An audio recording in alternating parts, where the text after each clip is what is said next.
Zero remittance. Tayo mga OFW. Challenge accepted. Yes. Sasali tayo dyan. Zero remittance na tayo. Simula ngayong araw, wala nang zero remittance a week. Isang linggo yan, guys. Walang padala tayo.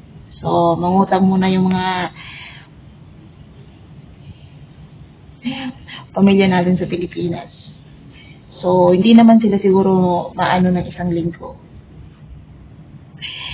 Sasali tayo sa challenge. Ayun, sasali tayo sa challenge.